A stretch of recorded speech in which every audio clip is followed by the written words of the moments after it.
Thanks you all for being here. My name is Jeff Pompeo. I'm the president of Caretaker Medical in Charlottesville, Virginia. We are a commercial stage, early commercial stage company. And I got to take a moment and tell you how good it feels to say commercial stage after 6 years of R&D.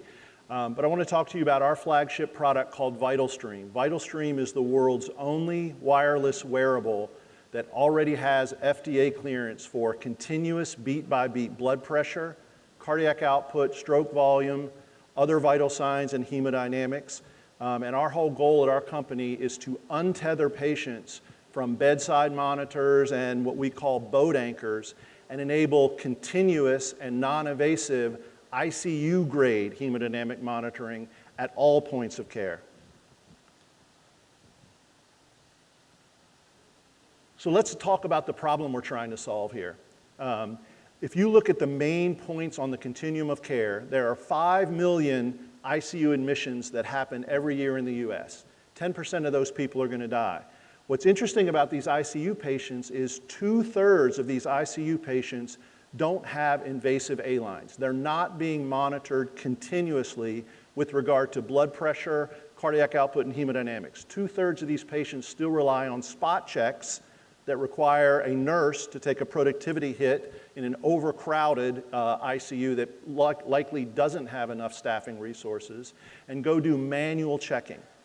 There are 20 million ICU admissions that come out of the emergency room every year, and 32% of those emergency room patients wait at least 2 hours for a bed to open up, almost all of them in an unmonitored bed where bad things happen.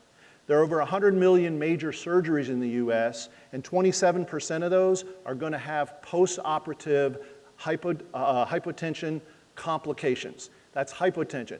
Hypertension, we like to joke about, will kill you eventually with your high blood pressure, but hypotension is going to kill you right now if it's not treated immediately. Of those 100 million surgeries that happen and the 27% that have complications, $30 billion is going to be spent each year in treating those complications.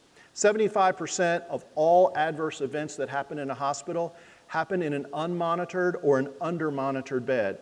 In fact, if the 30 days after surgery was its own disease state, it would be the third leading killer of humans in the United States.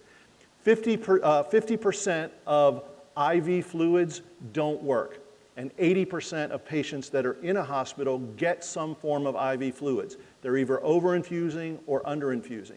So the problem you can see can be framed here is clinicians need an early indication of hypotensive and hemodynamic decline that they largely don't have without invasive catheters and A-lines. So they're stuck with blind spots, not knowing the status of their patients, not being able to take an early intervention. So our mission is to change all that. Here's a great example. Let's dig deeper here. Here's a classic ICU patient being monitored in real time with lots and lots of stuff. ECGs, probes, and leads, except for one thing in this particular case, or two things in this particular case: blood pressure and cardiac output that still relies on thermodilution. So our goal is to detect these things early so that we can diagnose them quickly and take an early intervention. On the graph on the right here, see these blue dots? Those blue dots are that upper arm cuff waking up every 4 minutes, which is very fast, and taking a blood pressure reading. Unfortunately, this patient's one of the 9% of anesthetized patients that experience a hypotensive crash that requires an intervention. A vasopressor has to be pushed to bring the blood pressure back up. And you can see, sure enough, that danger zone happened. See the black lines? The black lines is the continuous beat-by-beat blood pressure of this patient. So notice two things. Notice the volatility of this blood pressure in between those, during what we call the blind spots, in between those blue spot check readings.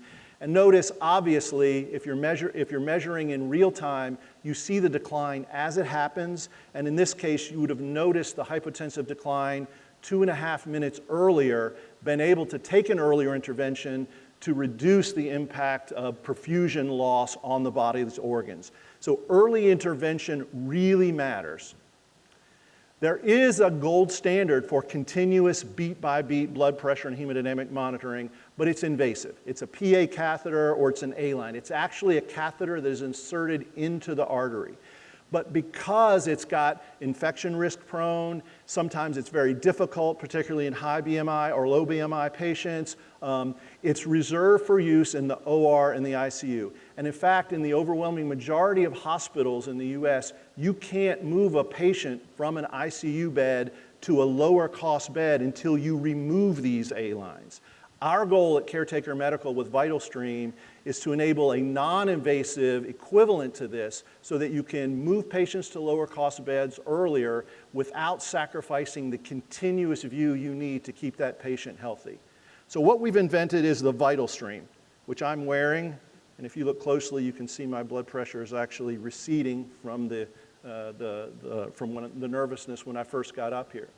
Caretaker is a wearable device that you clean and recharge between each patient use, a disposable finger sensor, which is where all the magic happens, and from that finger sensor, all FDA-cleared now with over 14 clinical validation studies, we measure all the things you see in blue here. Most importantly, continuous beat-by-beat blood pressure. That's a blood pressure reading every time the heart ejects. And by the way, your blood pressure changes constantly, even if you're healthy, and it better. Because if it doesn't, you've got arteries of steel and you're going to have some big problems. So to think that a single spot check blood pressure reading is a true indication of continuous health is living in the blind spots. This finger sensor delivers using our AI algorithms and a new model called pulse decomposition analysis that we invented that I'll talk about in just a second.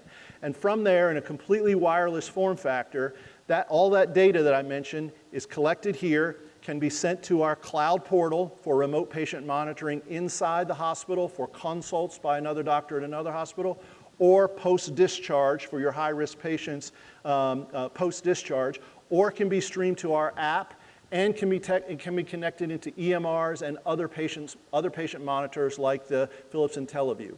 Because this is also a wearable Wi-Fi and Bluetooth patient monitor, we can integrate other sensors into our platform. ECG patches, temperature patches, pulse oximeters, and so forth. Well, you may say that's great. Continuous non-invasive beat-by-beat monitoring is great, but only if it's accurate.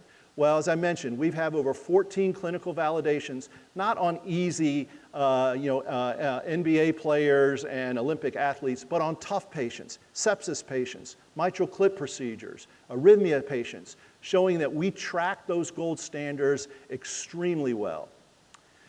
The whole thing that we've built is based on a brand new technology that our CTO has developed over the last 10 years, his life's work, called pulse decomposition analysis.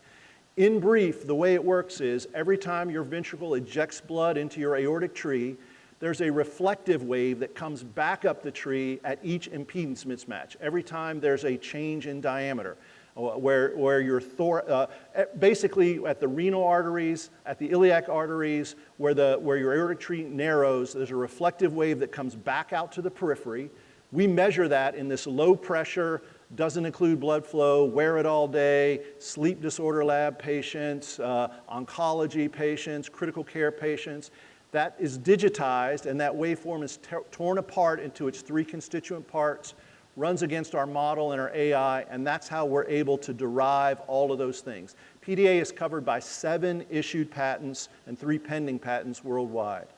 So we see the world where we're changing the continuum of care to give better information in a low-cost, intuitive, easy-to-use, patient-compliant, comfortable form factor that untethers patients from beds and allows this critical ICU-level monitoring across the full continuum of care to improve outcomes and reduce cost and improve productivity in our overburdened nursing staffs.